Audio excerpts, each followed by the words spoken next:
네, 안녕하세요. 반갑습니다. 오션입니다.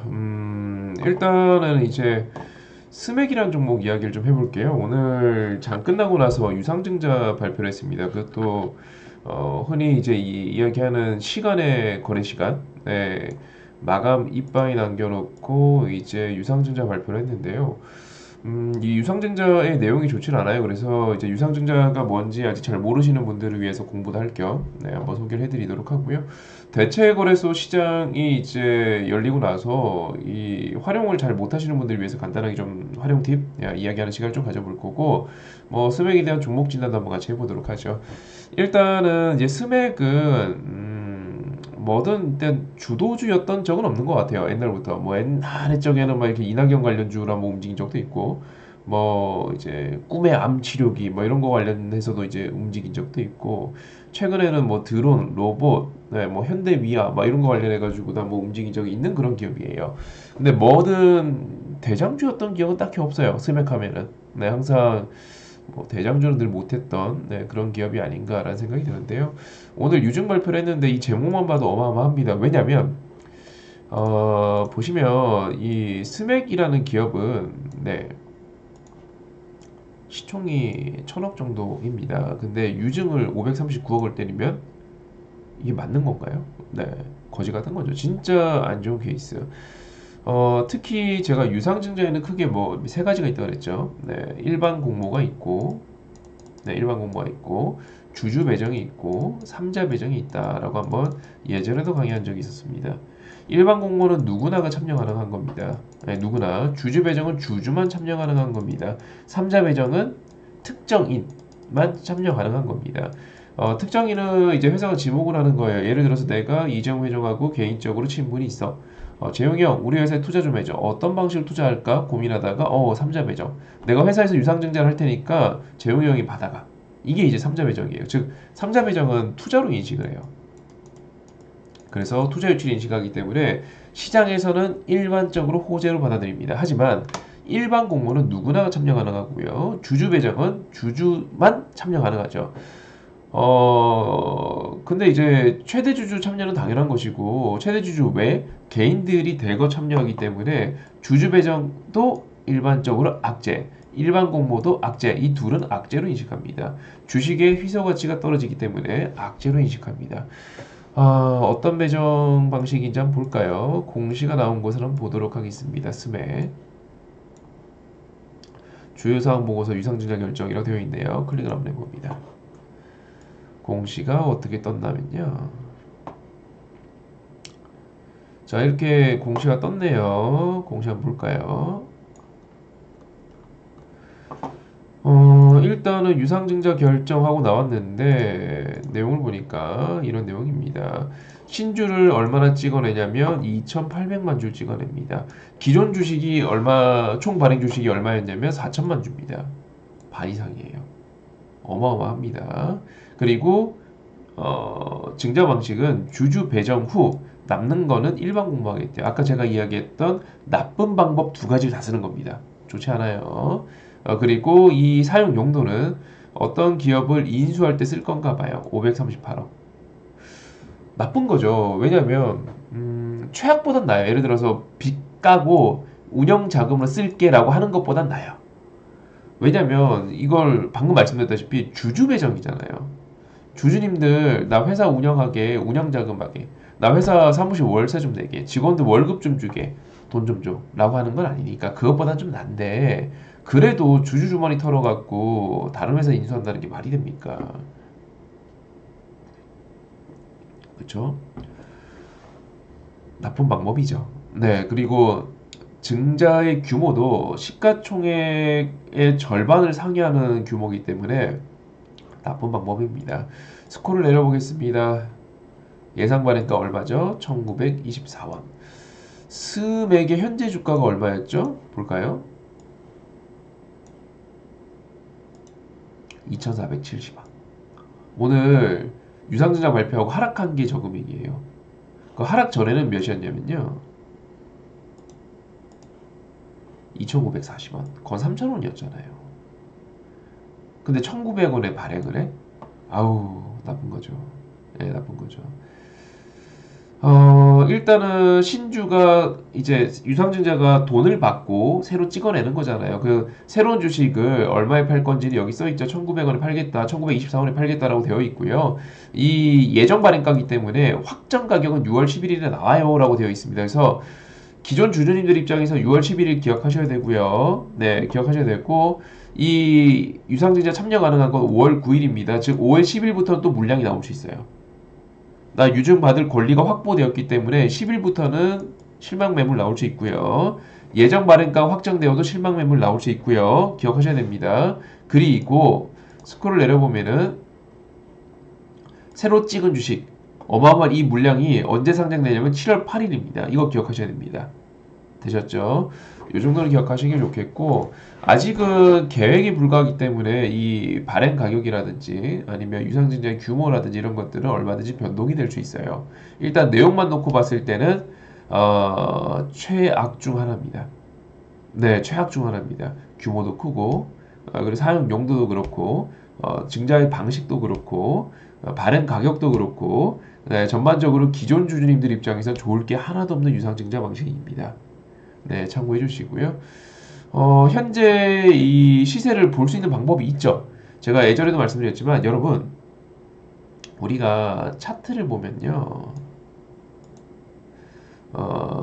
차트를 보면은 예를 들어서 현대건설 그리고 요즘에 통합시세 이렇게 보면은 이런 차트 나와요. 네, 이런 차트. 왜 이런 지저분한 캔들이 나오는 종목들이 발생을 하냐면 대체거래소가 넥스트레이드가 이제 거래되기 시작하면서 이렇게 된 거예요.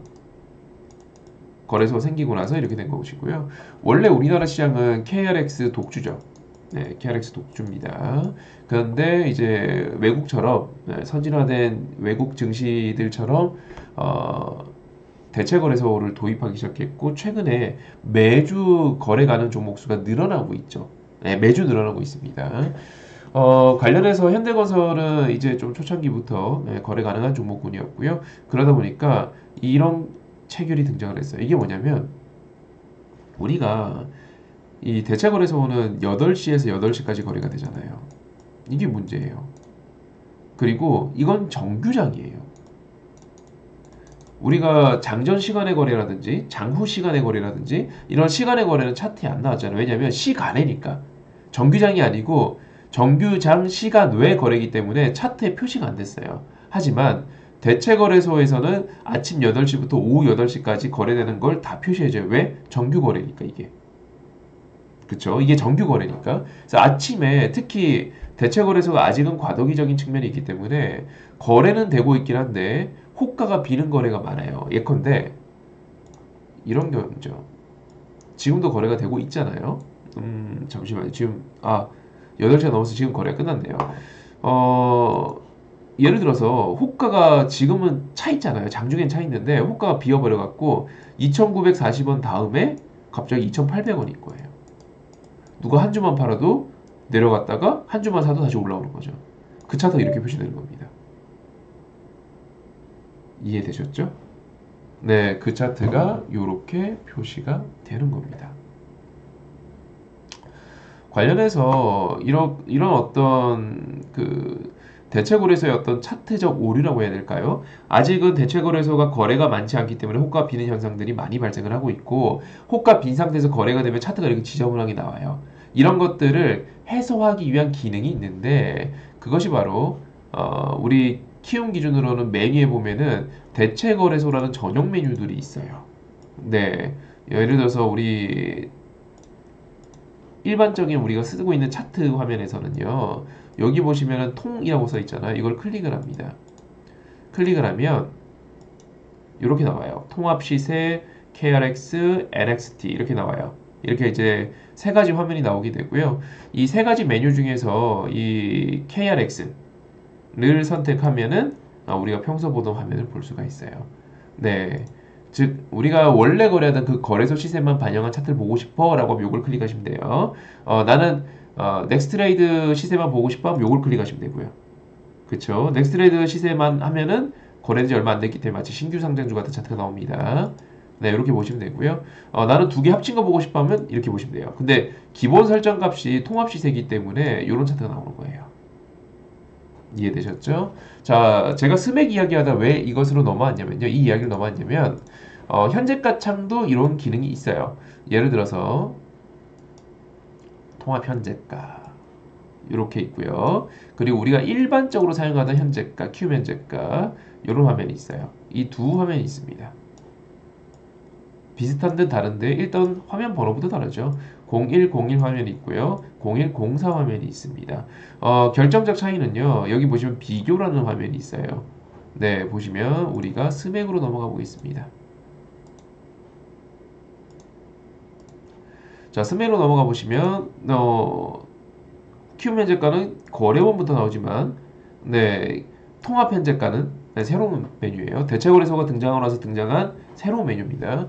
보시면은 KRX, NXT, 넥스트레이드 거래 시세까지 나옵니다. 근데 우리 아까 말씀드렸다시피 장 끝나고 나서 5시 40 몇 분에 공시를 띡 올렸어요. 유상증자 공시를. 그러다 보니까 정규 장에서는 오늘 2%밖에 하락을 안 했어요. 하지만 오후 4시 40분 이후부터는 폭락하기 시작해서 마이너스 17%까지 갔어요. 거의 18%죠. 이만큼 하락을 했습니다. 시간의 거래에서도 이게 시간의 거래조차도 끝나는 시간에 나왔기 때문에 예, 하락이 안 나왔어요. 반영이 안 됐어요. 즉 시간의 하한가 종목이 아니에요. 원래는 시간의 하한가 종목이겠죠. 네, 반영이 안 됐어요. 하지만 보시다시피 넥스트레이드 시세에서는 마이너스 18%까지 하락한 상황입니다. 요거 활용할 줄 아셔야 돼요. 그래서 장중에도 넥스트레이드랑 이 정규거래 KRX랑 시세 차가 발생하는 종목들이 있어요. 장중에도. 특히 거래량이 적은 종목들은 그렇거든요. 그러면 요거를 비교해 갖고 주문하는 것도 가능하기 때문에 요거 참고하고 계셔야 돼요. 방법을. 네, 알고 계셔야 됩니다. 그래서 오늘 스맥은 넥스트레이드 시세에서는 마이너스 18%까지 빠졌다. 라는 거 참고해 주시고 오늘 유상증자는 거지 같은 유상증자다. 속된 말로 개 같은 유상증자다. 시가총액이 1000억짜리 회사가 예, 근데 500억 이상의 유증을 때린다고? 미친 거죠. 네, 미친 거죠. 그걸로 뭔가 인수한다고? 미친 소리죠. 그래서 오늘 통합 시세를 보게 되면 이렇게 빠진 걸로 나옵니다. 그래서 내일 정규장에서도 이렇게 빠질 수 있는 거 참고하셔야 되겠고요. 그래서 이 통합 시세 말고 KLX를 보면은 오늘 별로 안 빠졌죠. 2%밖에 안 빠졌지만 네, 넥스레이 시세에서는 마이너스 18%까지 빠진 상황입니다. 좋지 않아요. 좋지 않습니다. 참고해 주시고 일단은 뭐 각오를 좀 하셔야 할 것 같아요. 이런 상황이기 때문에 오늘 하락이 좀 많이 나올 수 있다라는 거, 내일 하락이 좀 많이 나올 수 있다는 거 좀 각오를 하셔야 될 것 같고요. 선생님 앞으로 어떻게 될까요? 라고 질문하신다면 솔직히 저는 지금이라도 팔아요. 네, 솔직히 저는 고민 안 하고요. 왜냐면 이거는 내 주식의 가치가 주식이 지금 2배가 돼버렸는데요. 네, 최악인 상황입니다. 참고해 주시고 뭐 스맥 솔직히 저는 저를 제 영상 오래 보시면 아시겠지만 저는 이런 주식 투자 안 합니다. 네, 안 합니다. 이런 주식. 네, 투자 안 합니다. 뭐 다 좋아요. 근데 시가총액 1000억인데 유중을 이렇게 때려버린다고? 고민도 안 하고 도망갑니다. 네, 고민도 안 하고 도망갑니다. 그래서 일단 참고해 주시고 이번 영상은 여기까지 네, 하도록 하겠습니다. 뭐 본 영상이 도움되셨으면 좋겠고요. 유상증자 보는 방법도 기본적으로 알고 계셔야 되기 때문에 착오 없으시면 좋겠고 대응 잘 하시면 좋겠고 뭐 어떻게 해야 될까요? 라고 질문하신다면 일단은 도망가는 게 맞지 않을까라는 생각이 들어요. 네, 이번 영상 여기까지 하도록 하겠습니다. 수고하셨습니다.